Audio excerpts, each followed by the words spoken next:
વડોદરા જિલ્લા પોલીસ વડાના માર્ગદર્શન હેઠળ કોમી એકતા સેવા સપ્તાહના ભાગરૂપે ડભોઈ નગરમાં પોલીસ રેલી અને લોક દરબારનું આયોજન કરવામાં આવ્યું હતું। ડભોઈ નગરમાં હાલ કોમી એકતા સેવા સપ્તાહની ઉજવણી કરાઈ રહી છે, જેના ભાગરૂપે આજરોજ ડભોઈ ખાતે પોલીસ રેલી અને લોક દરબાર યોજાયો હતો। ડભોઈ નગર કોલેજ ખાતેથી વિશાળ રેલી યોજાઈ હતી, જેમાં ડીવાયએસપી નીતાબેન દેસાઈ, ડભોઈ કોંગ્રેસ બીજે બ્રહ્મભટ્ટ સહિત અગ્રણી મહાનુભાવો જોડાયા હતા અને પોલીસ ભૂમિકા વિશે લોકોને જાગૃત કરવાનો પ્રયાસ કરવામાં આવ્યો હતો। અનુસંધાનમાં જ લોક દરબારનું આયોજન કરવામાં આવ્યું। કોમી એકતા અંગેના જે કાંઈ પ્રશ્નો હતા ને એ એકતાનું જ ગામ દેખાણું, કોઈ પ્રશ્ન હતા જ નહીં।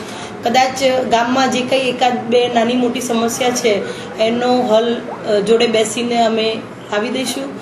બાકી લોક દરબારમાં પણ ડભોઈના ધારાસભ્યશ્રી, નગરપાલિકાના પ્રમુખશ્રી, ઉપપ્રમુખશ્રી, તમામ આગેવાનો હાજર હતા। હિન્દુ, મુસ્લિમ અને અન્ય કોમના પણ ભાઈઓ બહેનો હાજર હતા।